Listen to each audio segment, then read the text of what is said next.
All right, guys, today we're talking about putting fractions in simplest form. Go ahead and put your name and the date on your paper. All right, the first thing we need to know about simplest form is it is just another way of doing an equivalent fraction. An equivalent fraction is a fraction that represents the same value as another fraction. So for example, 1/2 and 2/4 are equivalent fractions, because if I drew my circle divided by 2 and I colored in one of the two squares, that's 1/2. If I drew the same circle but cut it into 4s and shaded in two of those 4 pieces, my value is the same. It just looks different because my denominator and my numerator are not the same. So this is an example of an equivalent fraction.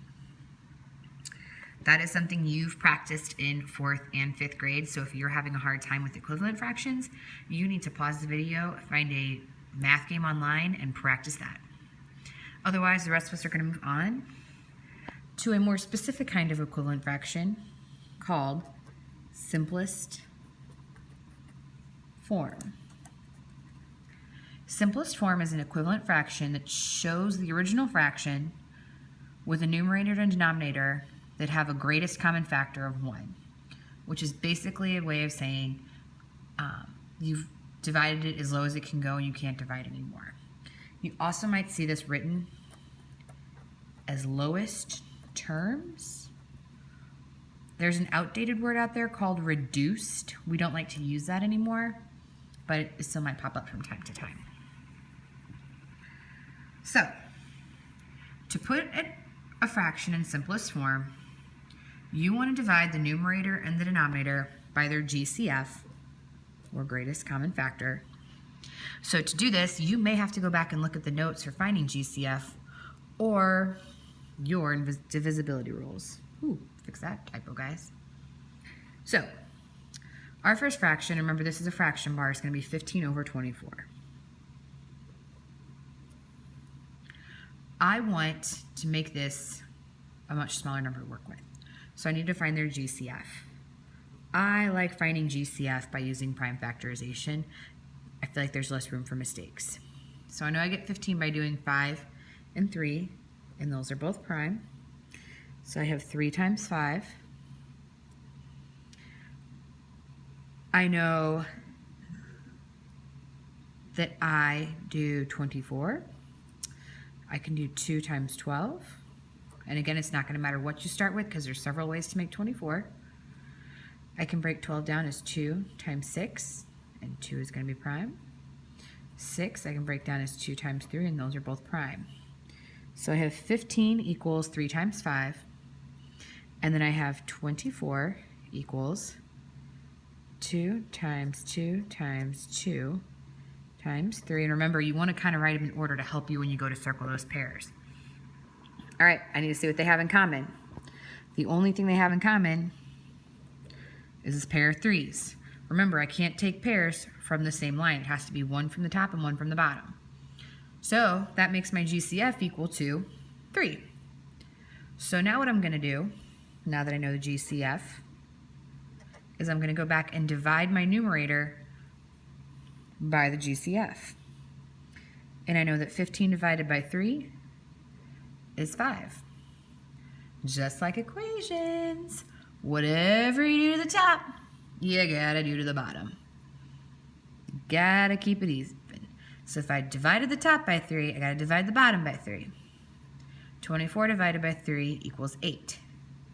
I should know off the top of my head that 5 is a prime number, and I know I can't divide 8 by 5. So their greatest common factor is going to be 1, which means this is in simplest form. Now, do you see how you have a lot of work down here? We're going to go ahead and start putting our answers in a box like a nice present for me so I know what our answer is.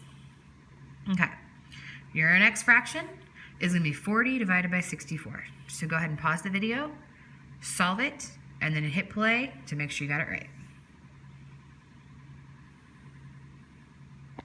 All right, again, I like using prime factorization, so I'm going to start off with 40. I know that's 4 times 10. All right, I'm going to start over here. 4, I get by doing 2 times 2. Those are both prime, so I'm going to circle them. Can't go any further on that side. So I'm going to jump back to this 10. I know I get 10 by multiplying 2 times 5. Those are both prime, so I'm going to circle them. I have nowhere left to break them down. So now I know that 40, the prime factorization is 2 times 2 times 2 times 5. All right, 64. I know that is 8 times 8. If you did 2 times 32, you're going to end up with the same answer eventually, so just stick with it. I know I can break down 8 as 2 times 4. This 2 is prime. I know this 4 is 2 times 2. Those are both prime. I know that this 8 is going to be 2 times 4, and the 2 will be prime. This 4 is 2 times 2. That will also be prime. So I know the prime factorization of 64 is 2 times 2 times 2 times 2 times 2. That's 5 2s. 1, 2, 3, 4, 5. All right. Now I have to circle my pairs to figure out what my GCF is. So here's a pair of 2s. Here's a pair of 2s. Here's a pair of 2s. And then I have a 5 and I have 2 2s here, but they have to be a 2 in each for each number. So I can't use those. So my GCF is going to be everything I circled. It's going to be 2 times 2 times 2. Well, I know 2 times 2 equals 4. 4 times 2 equals 8. So that makes my GCF 8. So I'm going to go back up here to my original fraction. And I'm going to divide both the numerator and the denominator by 8. Because whatever I do to the bottom, I got to do to the top. Whatever I do to the top, I got to do to the bottom. So 40 divided by 8 is 5. 64 divided by 8 is 8. That's really funny. I did not mean to do that. This answer is also 5/8. Please note that 5/8 is not going to be the simplest form for most fractions. I just happen to have it that way. All right, you have 6 problems to practice with.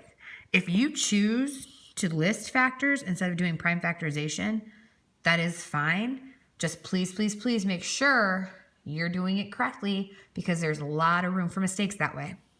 Good luck, guys.